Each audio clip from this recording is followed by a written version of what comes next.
Social media platform TikTok facing a ban. Many people are looking for a new digital home. Remember back in January when TikTok was supposed to disappear?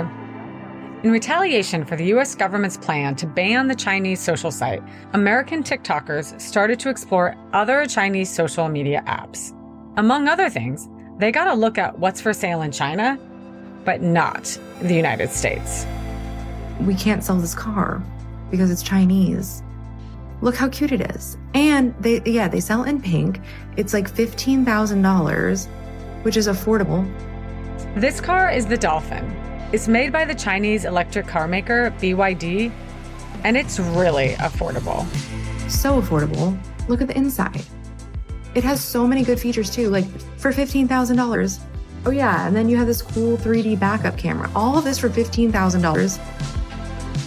This battery-powered electric car is sold all over the world. But it's not for sale in the US, much to this user's disappointment. We're basically like having products made that we don't have access to, and we don't even realize we don't have access to, that are actually super affordable, super nice, but we can't have them. What this TikToker has stumbled upon is a manifestation of a global economic race that the United States is losing. See, the Dolphin is not just a cute, affordable car. It is, in many ways, the intended result of decades of state-led investment and economic strategy, which is often referred to as industrial policy, spearheaded by the Chinese central government. Industry and government working closely together to increase national competitiveness in key sectors, like the auto industry. The result? A $15,000 EV. The United States cannot let the Dolphin in because it would turn our whole auto industry into a massive casualty in that war. Our car companies simply cannot compete with the Dolphin. But it's even bigger than that. This race for the future of the global economy is all about batteries and all the things that run on them. Electric cars, the grid of the future, wearables, phones, and even military applications like drones. And China is 25 years ahead of us. So what can we do? Today, we're talking about the fight for the future of energy and so much more. It is about the last open space in battery technology, how the US can get in it, and how that window is rapidly closing. I'm Amy Harder, and you're listening to Shocked. Today, fresh batteries. The vast majority of batteries in the United States and the entire world are lithium-ion batteries that come from China. They're in your laptop, your cell phone, your electric car.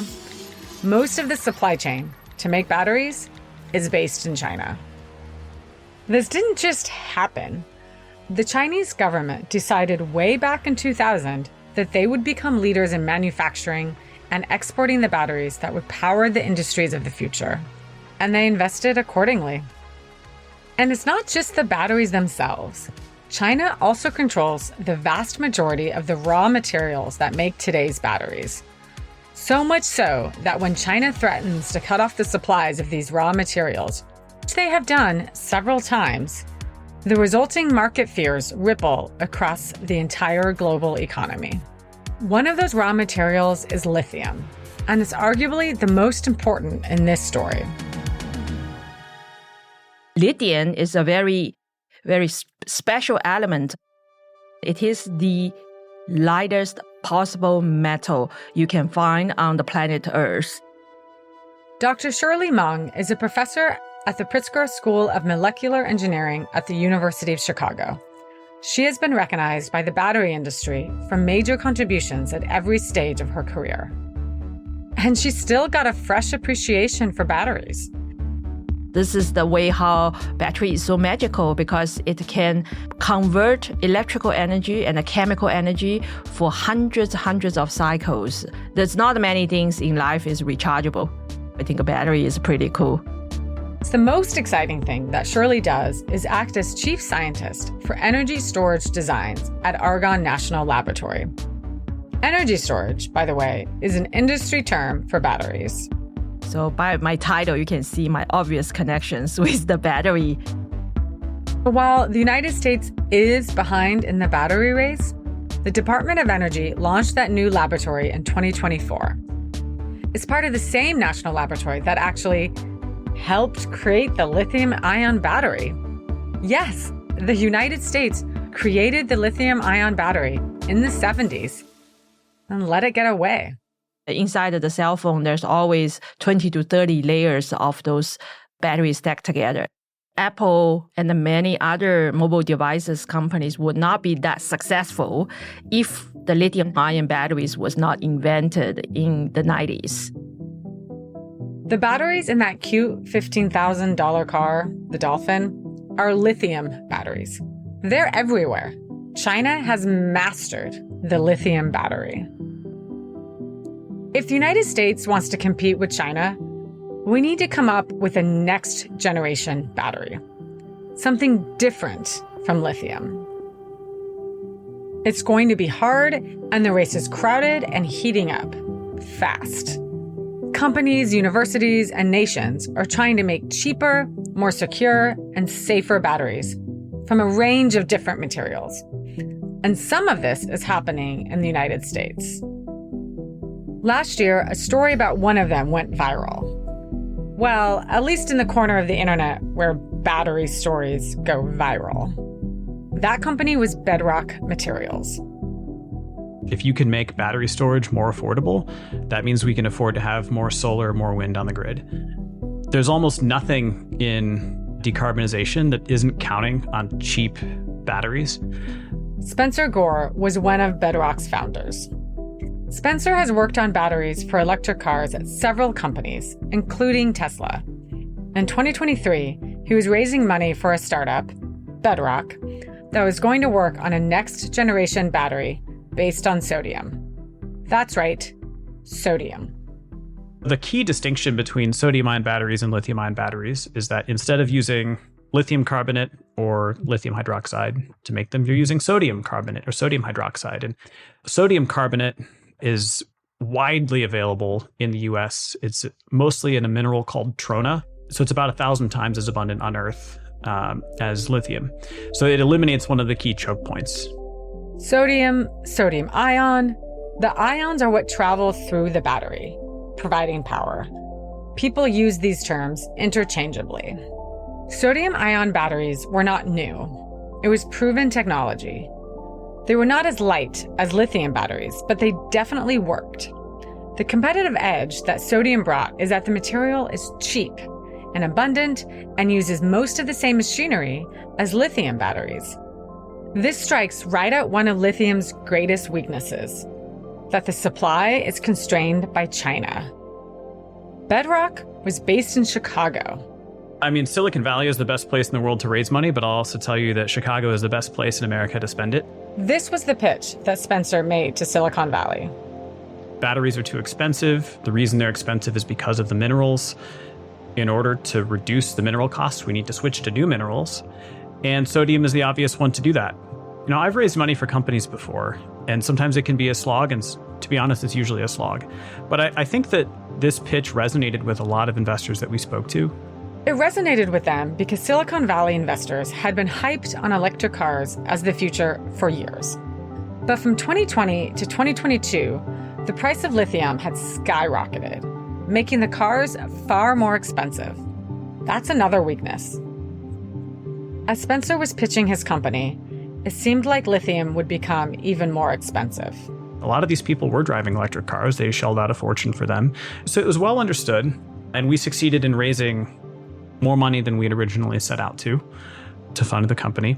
Batteries can do many things, but when it comes to making money, it's all about the car. If you look at the battery market today, nothing really matters other than EVs. The market is dominated by electric vehicles and will be for some time.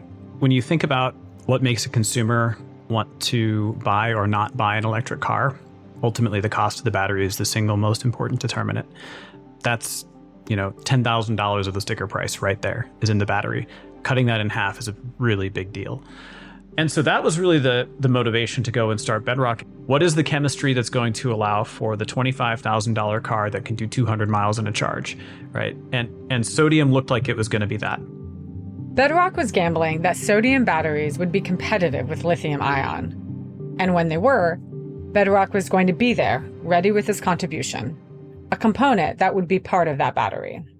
We were building the cathode active materials that go into a sodium-ion battery. The cathode and anode are both usually black powders. We're talking about making tens of thousands of tons of powder every year that then gets shipped off to battery gigafactories. Bedrock wouldn't make the whole battery, just a part. That meant that they weren't going to just leapfrog right over China. So in this industry, there's what we call the big six and a lot of other small players. So the big six are two Chinese companies, CATL and BYD, 3 Korean companies, Samsung, LG, and SK, and then Panasonic. And the scale at which these companies operate is impossible to comprehend without setting foot in one of these factories. But it is not the domain of startups to compete with them. Instead, you need to figure out how you can work with them. Spencer went to China as part of Bedrock's research and development. I spent a lot of time in China visiting the factories of companies like ours, so the battery material factories. That was something next level, especially in the large factories. I mean, you have to imagine, campuses that are the size of a small town. So, you'll go inside the one building where there are lots of people, and it's like NASA mission control. They're overseeing, 6 or 12 production lines remotely. And then you'll hop on a golf cart, go inside one of the buildings that's like a quarter of a mile away. And they're making tons of this material at a time.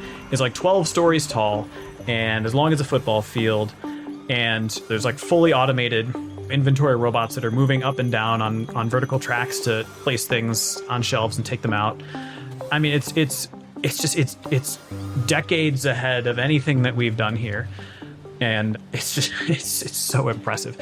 And the R&D facilities that are attached to these they're also something out of science fiction. I mean, just beautiful, 10-story tall laboratories with, we might have like 2 or 3 reactors to try we had 4 at Bedrock to try new materials. They've got hundreds of them in a row, all cranking out novel cathode formulations.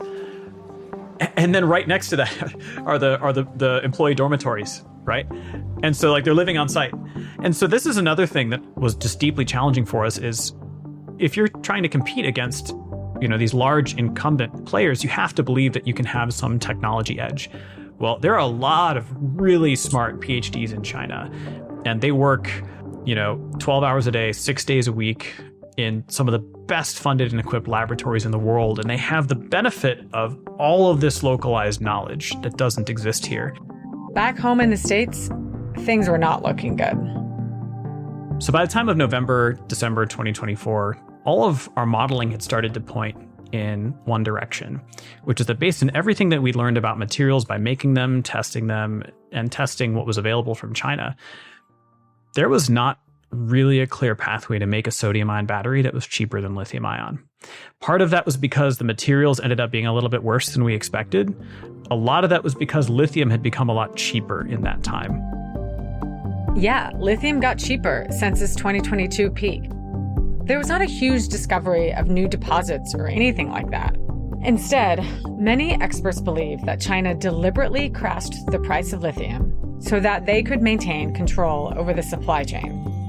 Stop newcomers from entering the market. Why would you enter a business where you could barely turn a profit?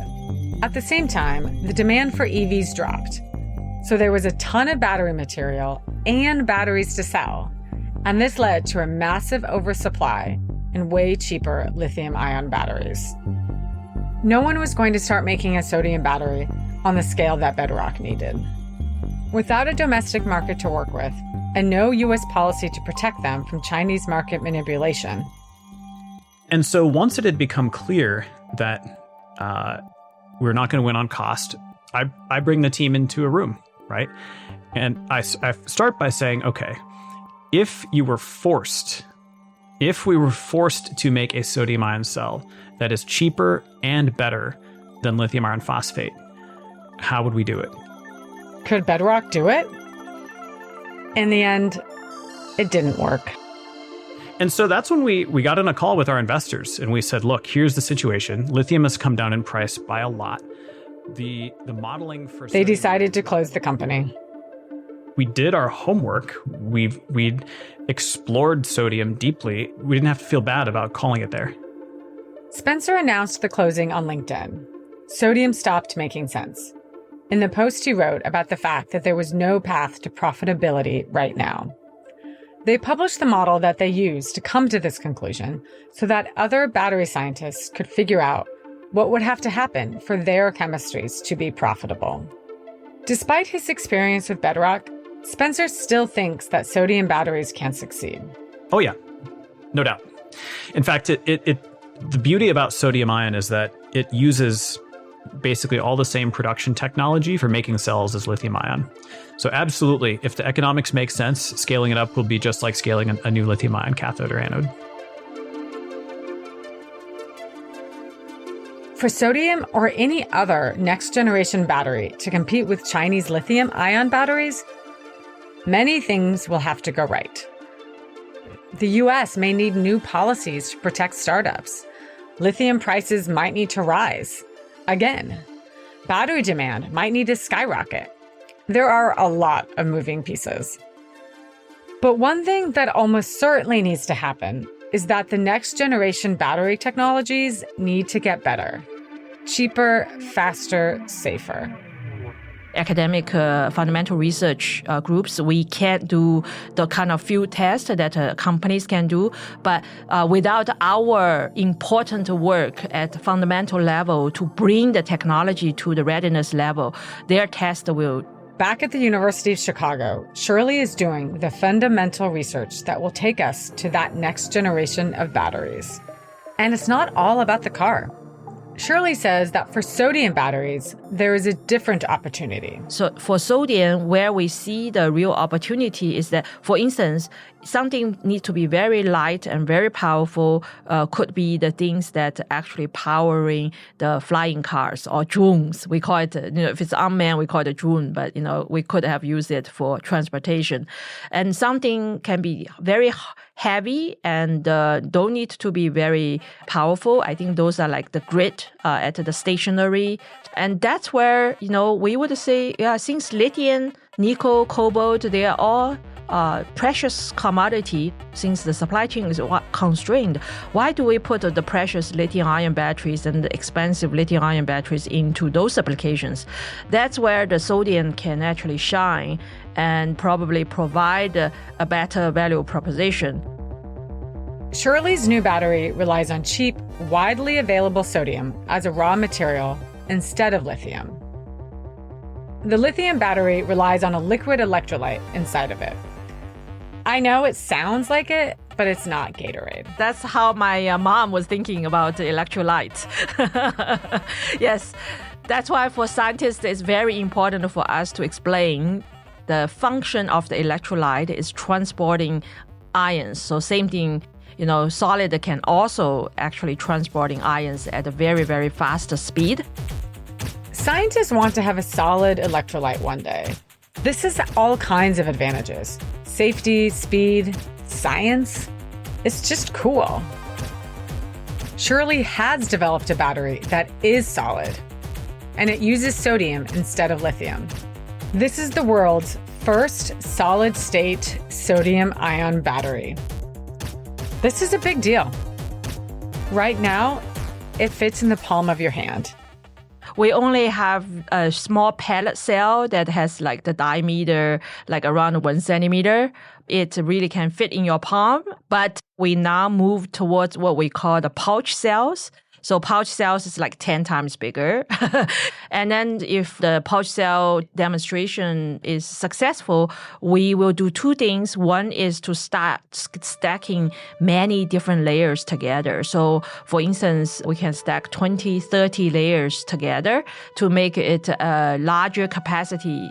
And then, of course, if we're more successful, we will make the battery bigger, probably 100 times bigger. The basic unit of a battery is a cell. This battery won't be commercialized for some time, but Shirley wants it to become the foundation for building a sort of refrigerator for electrons that can be used indoors. So yeah, if you have solid state batteries, I think the humanity have a chance to actually really thinking about putting a refrigerator for electrons inside of the household as part of, this building resilience for your household, right? There's a precedent for this.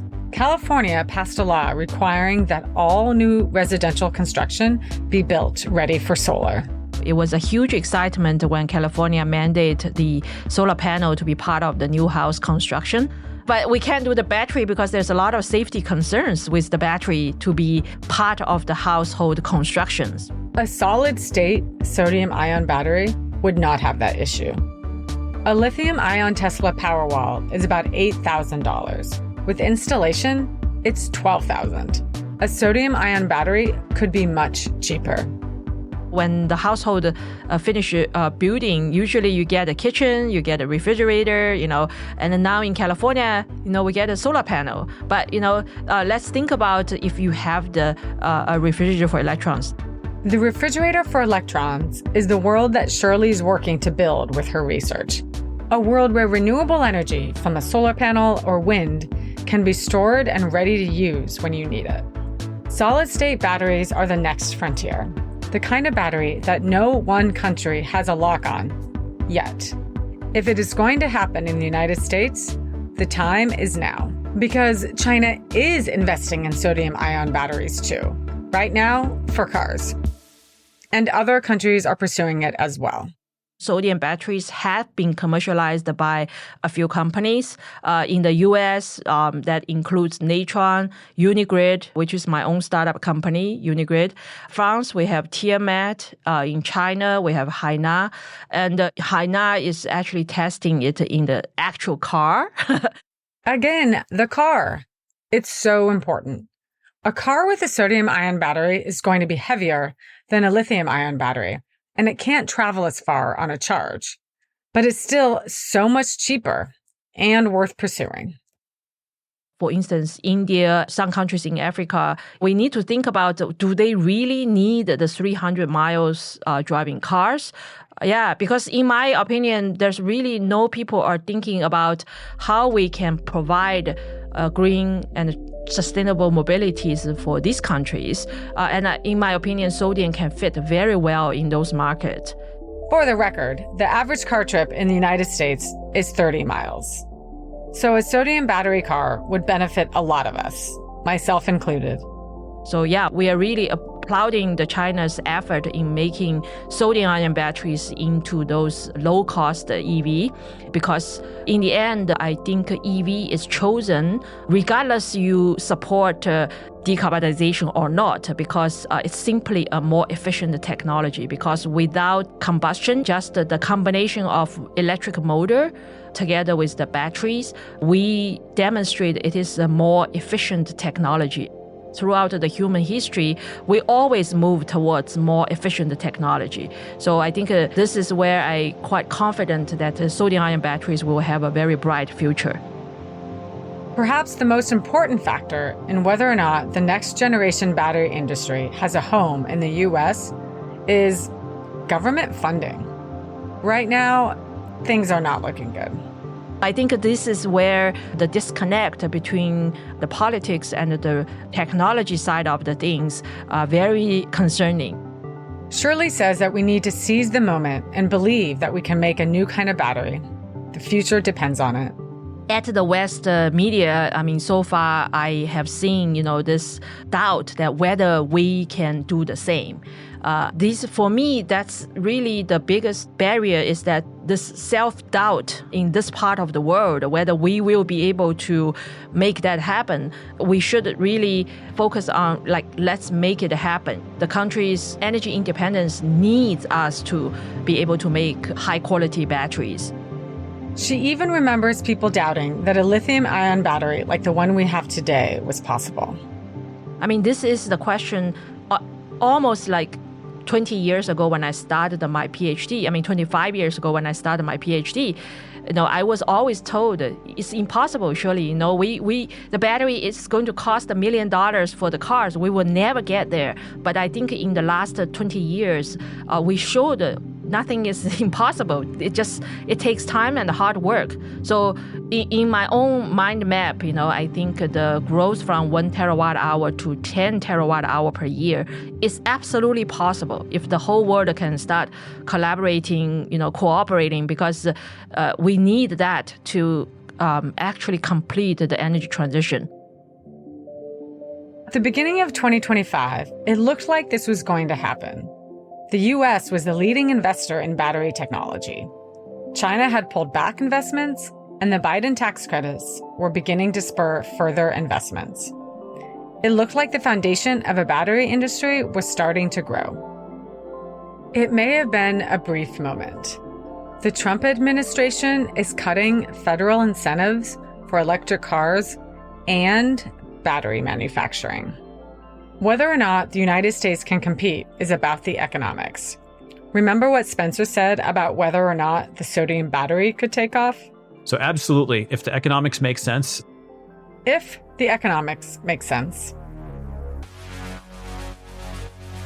I'm not an economist, but I do happen to know one. Michael Greenstone. I called him to talk about what I learned about next generation batteries and the United States' place in this new economy. Here's that conversation.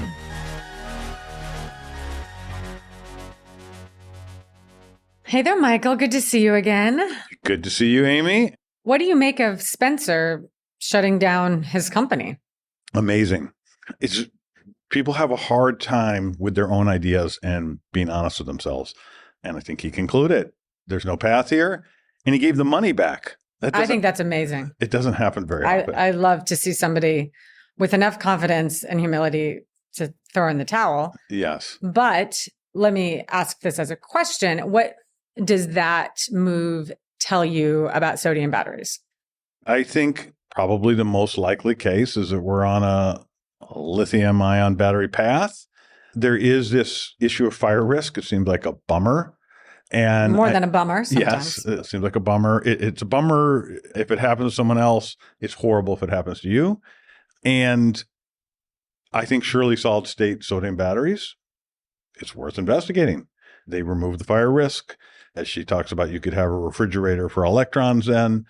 It would be terrific. And so it's a terrific example of the kind of things that we should be placing bets on and seeing what comes.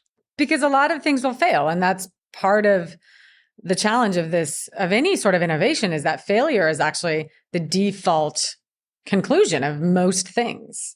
It totally is. And that's fine. There is, I think, now lots of evidence that in private equity and even in academic research, which I know is a topic of great interest to many people. Scintillating. That most papers, believe it or not, and most new firms don't really work out. And you're kind of just searching and searching to find the 1 out of 10 that could really become a home run, or maybe sometimes it's 1 out of 20. And so that is definitely one reason not to keep funding the same idea for a very long time. But I think we should, what I'm especially interested in this episode is the China angle. And on the one hand, let me start with the negative side. The negative side is that we learned during COVID, when supply chains get disrupted, it can cause all kinds of economic pain. You can't get the critical input. You can't there's going to be batteries in everything we do. Suddenly we don't have access to batteries, and like industrial production shuts down in some kind of nightmare scenario. That seems horrible. We don't want that. But on the other hand, they're able to produce a lot of these key inputs much less expensively than we are. And so the decision to do it made in the US of A is a little bit like deciding I'm going to pay a little bit more, or maybe a little bit more than a little bit, for every single item today, every single day, be it the batteries or the critical minerals or whatever it is. And that's in exchange for preventing the huge disruption. And I don't know how you trade those two things off. I do think the demonization of China, which seems to be one of the few bipartisan issues these days, does not help. It's almost like you're willing into existence the very thing you don't want to happen. And that makes me a little anxious about relying only on China and point me towards thinking we should have more production here. But there's no question that doing it that way will be more expensive for the U.S. Basically, if I'm understanding you correctly, it basically comes down to, should we keep deepening our dependence on China and go as fast as possible on clean energy?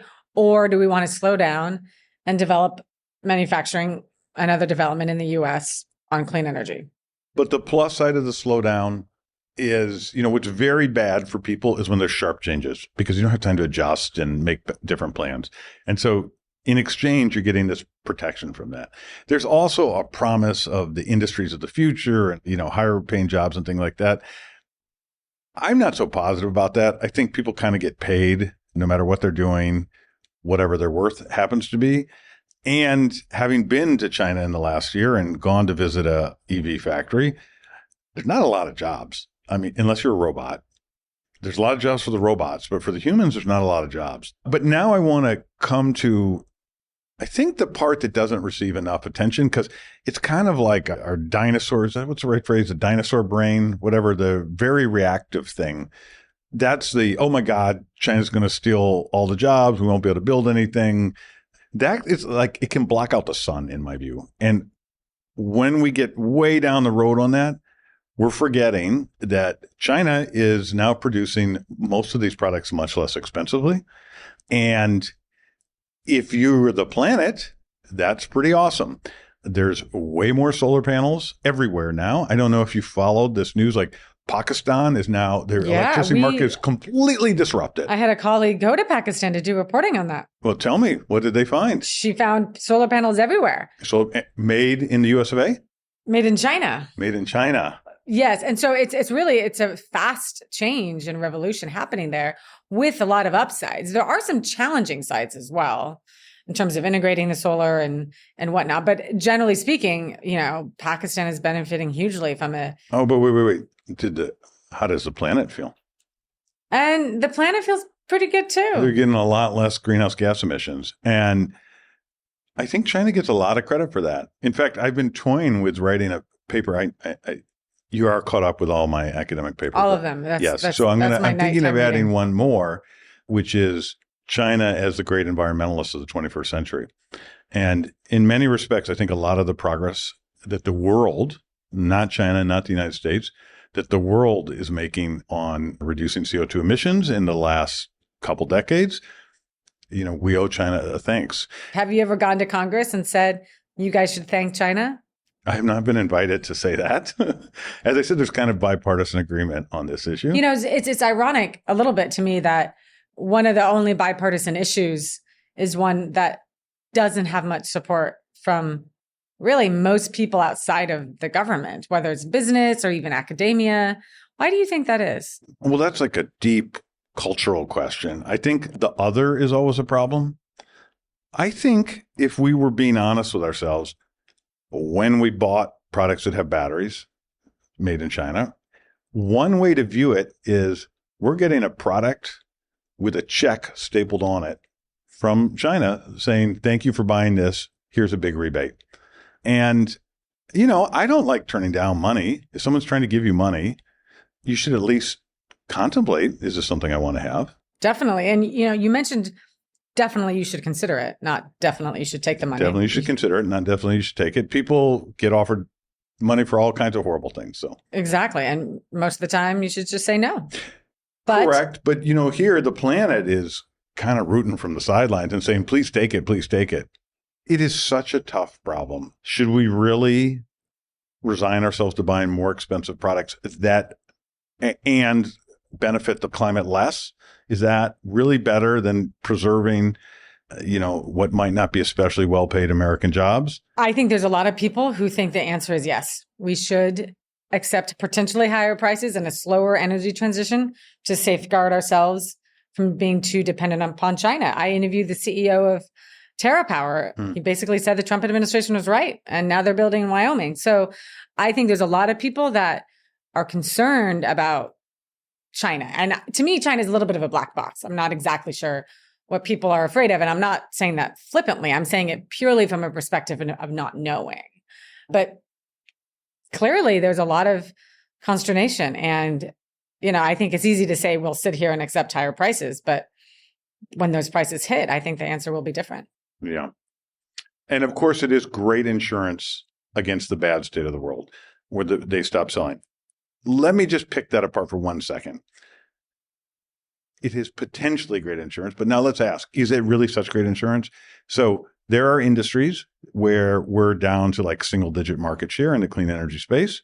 If we really put all the powers of the federal government behind it, I don't know, maybe we could be 15% market share, 18% market share, 19% market share.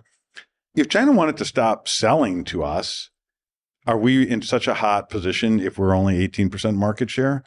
So I also think like the benefit of protecting us against some giant shock or disruption can be overstated. I think we would still be deeply, deeply exposed if we were, by some miracle produce 12% of solar panels in the world or something like that. Because it's still an interconnected world. It's a deeply interconnected world. So in the meantime, the choice is more expensive domestically made things that may or may not protect us from some terrible shock, or a little less demonization and letting the power of the subsidized products with checks from the Chinese Communist Party stapled onto them for every American, for every Pakistani, for every other person around the world, for people who want to drive BYD cars, and taking advantage of that. Well, I guess we'll see what world we're living in. Very I good. think we're going to have to end it there, Michael, but it's been great to chat with you as always. Always my pleasure.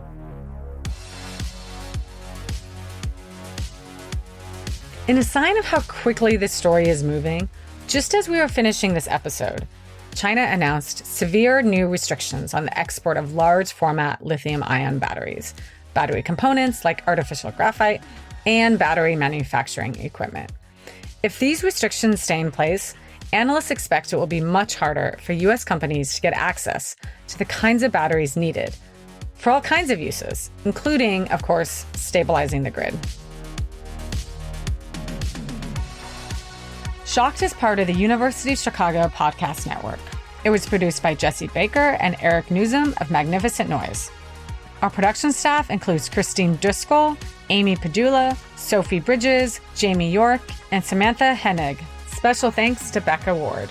Our sound designer is Kristen Mueller. A big thanks to my co-host, Michael Greenstone, a professor at the University of Chicago and director of the Institute for Climate and Sustainable Growth. He also serves as executive producer of Shocked, along with Sam Ori, the executive director of the Institute for Climate and Sustainable Growth. The Institute combines a 360-degree approach to education with frontier research having an impact in frontline communities globally. The Institute's efforts are driven by the need to balance climate risks with societal growth. To follow or support their work, see our show notes or visit climate.uchicago.edu. For more of my reporting, you can look for me on pretty much any social media. Search Amy Harder, or look for my byline at Axios. This is Shocked. I'm your host, Amy Harder. Thanks for listening.